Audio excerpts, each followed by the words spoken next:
Bonjour, bonjour, bonjour. Or should I say, alright, my lover. Because I am back in Wiltshire, near Stonehenge, on the house. One of the houses I've been working on. This is the one with the swimming pool. Don't forget I've got to do something down in that area. I've got some ideas, but if you've got any ideas, so feel free to send them to me. So yes, how are you? Splendid.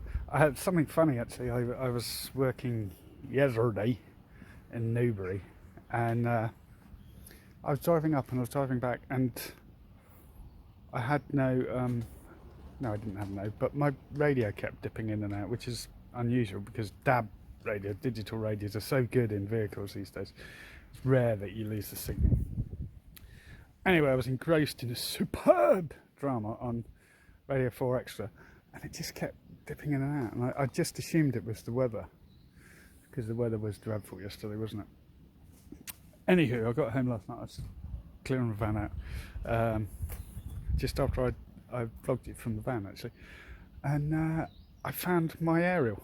So what had happened is that when my van went in for repair the other day, because as you know somebody hit it, they obviously took the aerial off to put it in the oven or whatever, however it was they would bake it or get it in the workshop, and they'd forgotten to put it back on. So I put it back on today and I got a super clear signal now. So there you go. That's an absolutely fascinating story, isn't it?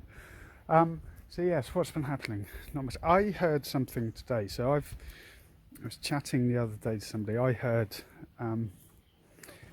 as you know, we've got the vaccine rolling out over here, and we've got millions of doses. And it really hit home to me that there are some countries that have not got many doses at all. And there's not much we can do. I think the COVAX system was supposed to ensure that all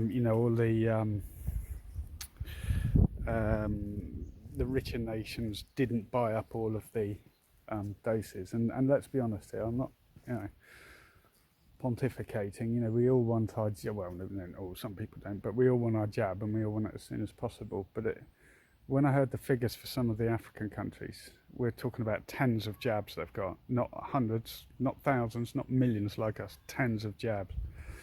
And so it just made me realise how lucky we are to live in this society and to not take those vaccinations for granted. It's shocking, really, that we've got to this state where just because of your birth place, birthright, or whatever you want to call it, you're just fortunate or not fortunate in life. And so yeah, it just made me realise, and something else prompted me this morning. I was listening to the radio on the way over, and not always got time for multinational conglomerates. I have issues with large supermarkets like Tesco's and so on and so forth, just because of the monopoly and the way they treat smaller suppliers, and where they will just move into areas where there's existing traders. And anyway, that's not a part of political point. It's just something that I tend to get a little riled about. But I hear that Unilever are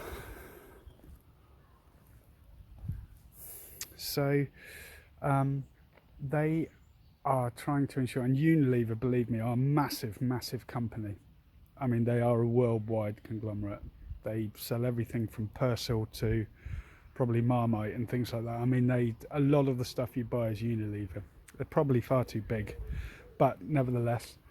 But they are introducing a scheme where wherever their products are made, the people who are making them, they want to ensure that for that area, the people are living on the national minimum wage, or national living wage, I should say. Why am I waffling about this? I don't know, but I think sometimes you've got to give credit where credit's due, and I think that by Unilever doing that, sometimes it does take some big muscle to set the ball rolling for other companies.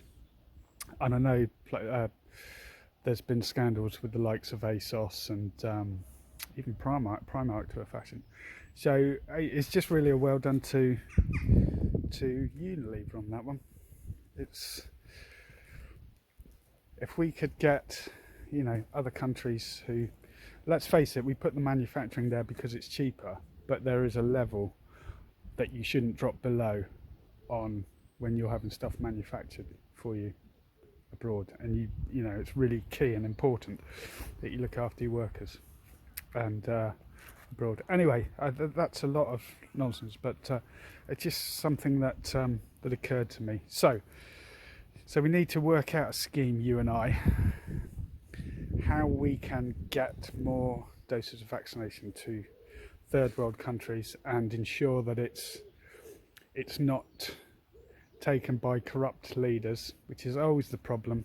It always has been and it always will be taken by corrupt leaders, used for the rich and those who can afford it, and not for everybody, regardless of status, class, financial situation, etc. I don't know the answer, if I'm honest to that. Wouldn't it be great if for every vaccination that we got over here, we could donate one to another country? Anyway, there's today's ponderings. I haven't got an answer to it. I don't have an answer to everything, but I'm sure I'll be less wistful and thoughtful later on with a cracking gag. So see you in a bit. Look at that, would you believe it? I nearly finished and I bopped my head.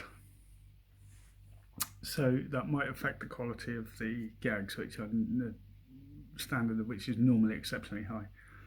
I did meant to say, actually, I was talking the other day about Victoria Derbyshire on the radio. It wasn't Victoria Derbyshire, it was Sheila Fogarty. So apologies for that. And thanks to Liz for pointing it out to me. We've got a press conference tonight, haven't we? No, it's Priti Patel doing it tonight. So what I want you to do is, when she's finished, I want you to collect up all of the letters that she's dropped at the end of words and give them back to her. Pet hate of mine, as you know. Anyway, so just the jokey de juries. What have we got? What sort of table goes in the fridge? A vegetable.